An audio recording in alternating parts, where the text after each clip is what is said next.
Today, let's talk about chapter 10 of the book of Shemos, which I really want to talk about the plague of darkness. But first, I want to share just uh, a very brief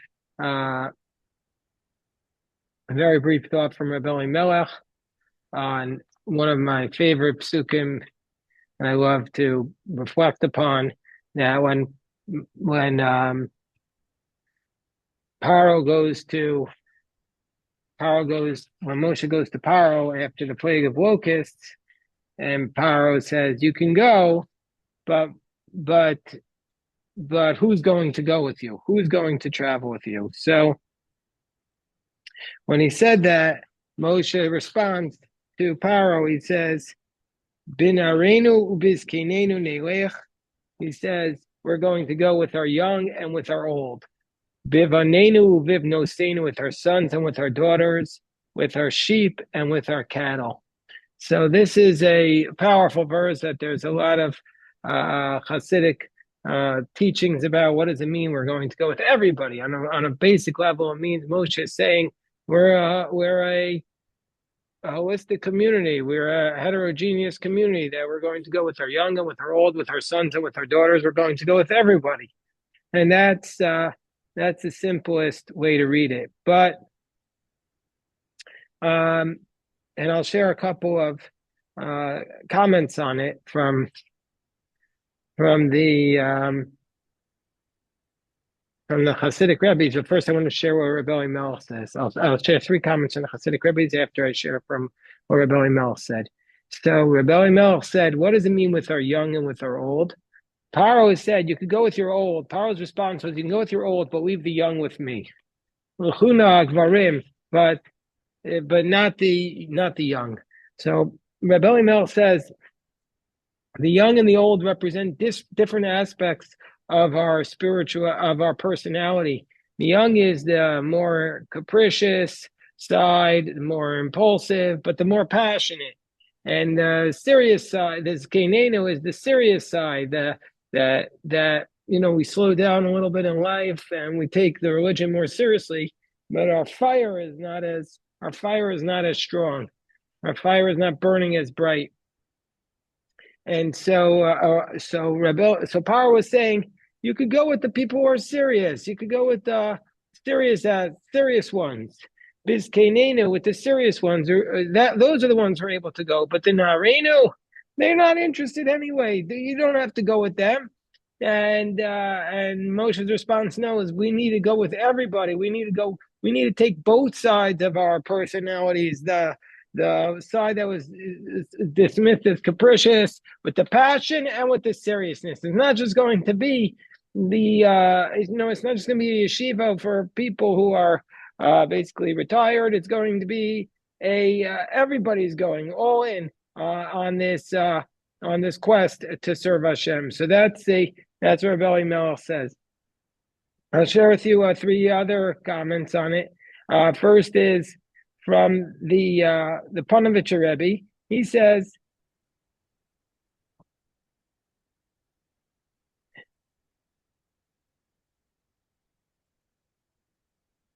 and we'll skip the Panovitcher Rebbe. He says, I actually I wanted to share one other comment on it, that Moshe Rabbeinu said, with our young and with our old, that it reminds me of what the Dudai Ruvain says, that it says that in Parashas Bo, at the end of Parashas Bo, that when your children will say to you, and this is actually the question that was put in the mouth of the wicked son in the Haggadah. And when it says in this text over here that when the Bnei Yisrael heard this, they bowed down. So the question is, why did they bow down? And the Midrash says they bowed down in gratitude for the good report that they got. So the question is, this was the wicked son. Why are they bowing down in gratitude? They're being told that they're going to have a wicked son. So the teretz is that they were right then at that moment in Egypt. They didn't imagine they were going to ever get out, have any children. So their child wasn't exactly the dream that they would have if they had been, sitting in their penthouse apartment. They would have said, "Okay, this is the perfect child I'd like to create." That wasn't they're in Egypt. They're enslaved. They never thought they're going to the land of Canaan, let alone have children. And that's what they are being told. So of course they're going to bow down. It means to say that when we're in these moments of life, we should recognize that no matter what Hashem gives us, we have to have complete gratitude for the situation that we're in. So now, in that context, I'll share one more thought on B'nareinus Keinenu, and this is from the Yismach Moshe.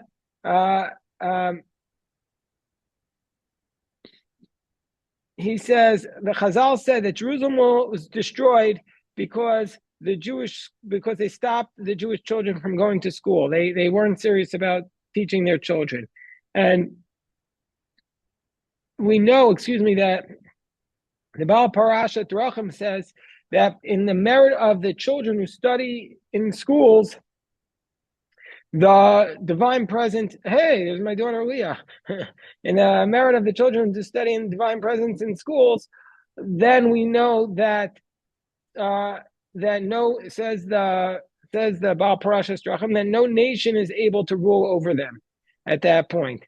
And so therefore, when Paro asked, Mi v'mi ha'ochim, Moshe responds, B'nareinus b'zkenenu nelech, because it's a Chag Hashem lanu, meaning to say all of our holidays in essence is because only when we have the youth who are studying, that's what makes the festivals, and that's what gives us the opportunity to celebrate.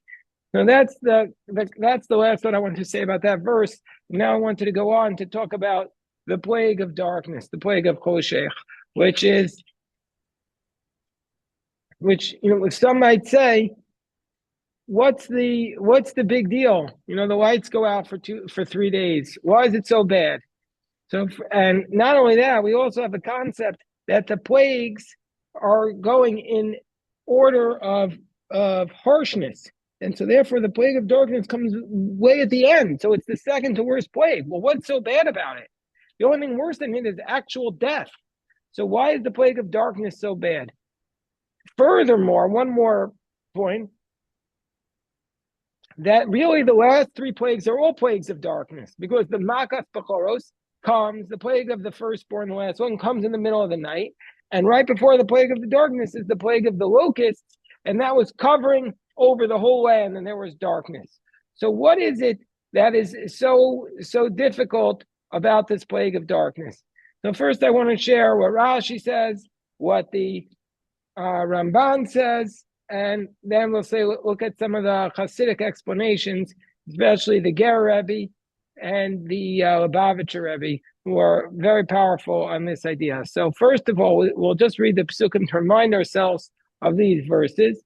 Vayomer Hashem Moshe. We'll just read a few of the Pesukim, just really actually 3 of them. God said to Moshe, stick forth your hand on the heavens, and let there be darkness on the land of Egypt. Vayamesh choshech, and the darkness, we'll have to see what that means. Yamesh usually means tangible. We'll have to see what Rashi says that means.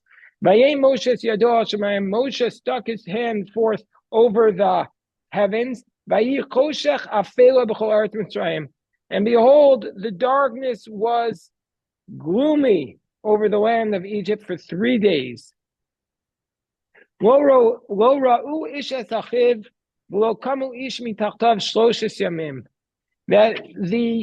no one could see his brother, and nobody got up from his place for 3 days. And for all of Bnei Israel there was light. So that's the plague of darkness. Again, what is the big deal about it? Why is it so bad? It's just a little bit dark. The lights go out. I went to the solar eclipse. Okay, so it's a little freaky, but what's the big deal? So let's first see what Rashi says. Then we'll see what Ramban says. Rashi says, what is this plague of darkness? Rashi says, Vayamesh. What does this mean? What does it mean? Rashi says, Rashom mimamesh b'tzarayim, groping at noon. The darkness was doubled and thick. Achiyabo mamish. Rashi says the darkness was like a thickness, meaning to say it was tangible. I don't even know what that means. That's what Rashi says. So the darkness was palpable. What does that mean? The darkness is palpable. Then Rashi says, Choshech shel afela, which is a darkness, not gloomy darkness, but a darkness of gloom. Shelo ra'u ish es achav osam shloshos yamim. No man could see his brother. And now Rashi here says, and there was another 3-day period of darkness that was even darker. So there were 2 periods of 3 days of darkness. The first 3 days where no one could see, and then the next 3 days where nobody could even get up. It was so dark, no one could get up. Yoshev and Yachol Amod, V'omed and Yachol Ashov. If you were sitting, you could not stand. If you're standing, you could not sit. So, just before we leave Rashi, why did he bring, Rashi says, Lama evi aleim choshech. Why did he bring this plague of darkness against them? Shayu b'Yisrael b'oto dor Rishayim, because there were wicked people in that generation, and they didn't want to leave Egypt. And they died during these 3 days of darkness, so that the Egyptians would not see their downfall. And we know that 80%, according to Rashi, 80% of the Jews died during that period, so the Egyptians would not see.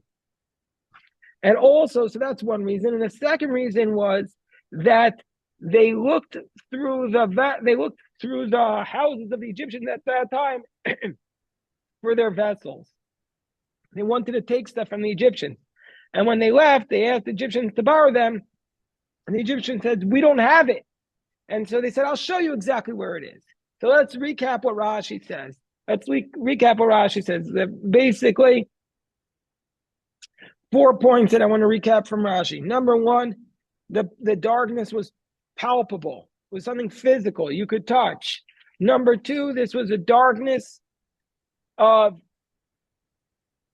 actually 6 days. The first 3 days, a person couldn't see. And the next 3 days was even worse. You couldn't, if you were standing, you couldn't sit. If you were sitting, you couldn't stand. And then Rashi says, why did we need this plague of darkness? What's the whole purpose of it? So that the Egyptians would not see the Jews who died, because there were so many Jews who died, the Israelites who died, who weren't true believers. And so therefore we didn't want the Egyptians to say it was really a plague on the Jews. And secondly, because this was an opportunity for the Jewish people to go, or the Bnei Yisrael, to go into their homes and see what they were going to want from them. This is what Rashi says. Similar to Rashi is commentary of Ramban, the medieval authority, Nachmanides. Let me just pull him up here. Now, the reason why I'm citing him, even though he's similar, is because I want to show you just how different the Hasidic approach to this is. So similar to Rashi is the Ramban. And what is the Ramban right here? Ramban writes as follows. Hold on. Okay, he says, what's the reason that nobody could see? What's the reason no one could see his brother? Because this Choshech was not like night. It wasn't like the lack of sun and night, but it was an afela, meaning to say it was so thick. It was a thick vapor that went down from the heavens and covered over them. It wasn't just darkness. It was a thick vapor that was enveloping them. And he also quotes the Gemara in Tamid, which talks about, like a fantastical tale where I think they were traveling through Africa in this Gemara in Tamid Daf Lamed Beis, where it says that there are people there who went through this place in Africa, and they went through the mountains of darkness, and there a candle couldn't even stand. The fumes were so great, the fire couldn't even exist at all. And that's why nobody could see his brother. But if otherwise, if it wasn't this thick vapor, they should have been able to use candles. And the reason why they couldn't use candles is because there was this thick vapor that came down from the sky. And then he cites that this is also something you see in the Atlantic Ocean, and he has the testimony about this from another rabbi. So, okay, that's Nachmanides. What do you think the Hasidic rabbis say about this? What do you think the rabbis say about this? I would like to share with you, first to start, two explanations. The first is from the Chidushei HaRim, the Ger Rebbe. Hold on, let me pull him up. The Chidushei HaRim.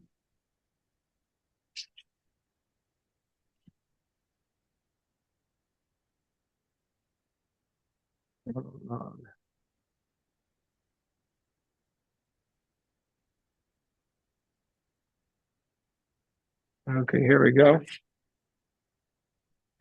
Here we go. The Chidushei HaRim is the most famous one on this. He says, as the Chidushei HaRim, what is the greatest darkness in the world? What's the greatest darkness? Says the Chidushei HaRim, HaChoshech HaYoter Gadolu Kishein Ishro Ezre'eo.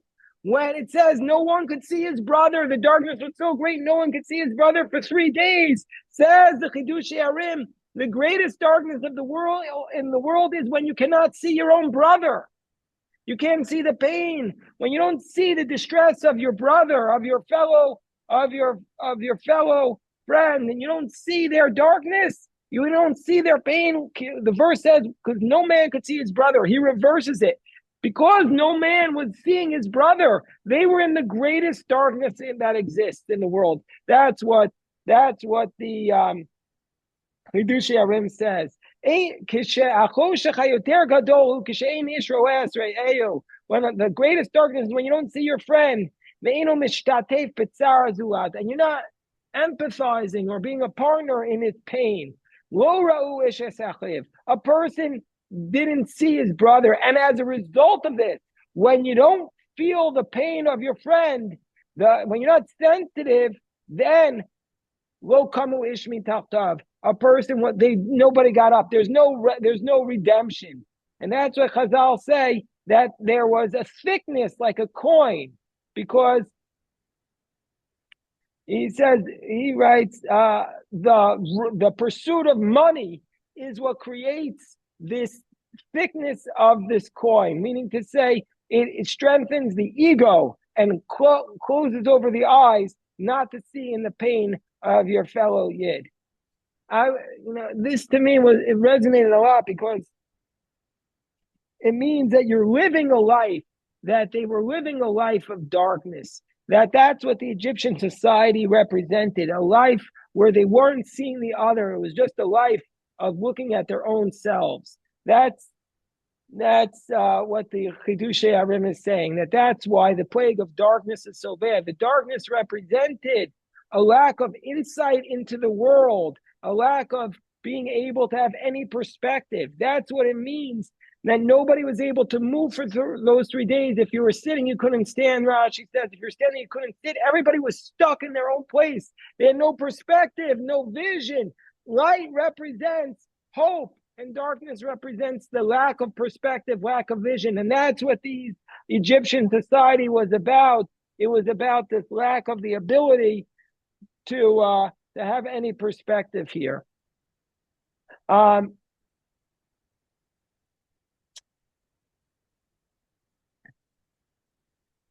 So that's what the Chidushei HaRim says. And there's other Hasidic interpretations, which we'll come back to. But first, I wanted to share. Oh, yeah, you had a question there, Carol? Sure, hold on. I want to, most of the commentaries, and we'll come back to some of the other commentaries, but most of the commentaries who comment on the fact that there was light in the dwelling places of the Jews comment on the idea that the Jewish people had special light, or the Israelites had special light. Uh, um, so, like for example, I'll just share you an example. The reason why I'm showing this is it's a foil to the Rebbe's approach. For example, um, the Rabbi Yisrael of Rizhin, the Rizhiner, he says, what does it mean for all of Israel? There was light in their dwelling places. All of Israel, every neshama amongst the Jewish people has a spark of light from the eternal light, from the light of God, from the special light that is hidden away from the righteous. But many of them are in their, meaning to say, many are stuck in their dwelling places. The light is in their dwelling places. It's like stones, like good stones that a person doesn't realize their value, but only when they're surrounded with gold. And so therefore you're not allowed to, basically his point is that the light of the Bnei Israel, it was stuck in its dwelling places, and we have to recognize it's there even if we don't see it. Or the Kotzker says like this. The Kotzker Rebbe says, "Vayarokim etzor kitov vayavdelkim." So Rashi says that back at the beginning of Genesis, God saw that it wasn't appropriate for the wicked people to use the light that He created, so He separated that light from the world and left it for the tzaddikim in the future. And during the plague of darkness, where the wicked were not able to use the light at all, so then it was possible for the Israelites to benefit from the original light. And that's why they could see into the homes of the Egyptians, because of this hidden light, because that there was nothing hidden from them. And that's why they all had light in their dwelling places. So this is the approach that's saying that the Bnei Israel had something special about their light, something special that helped them to be on an even higher place. But the Lubavitcher Rebbe took a different approach. The Rebbe's approach, and it's interesting to me that they don't record this approach. I mean, they couldn't do anything. The Rebbe spoke so much, so they couldn't record everything. But the Rebbe, hold on one second, I have it in my notes. So let me just find it. Hold on one second. Let me pull it up. Okay, but the Rebbe says, not like that. The Rebbe says the opposite. He says, why did the Bnei Israel have to see the light? What is the language of the verse? The language of the verse is, and Rashi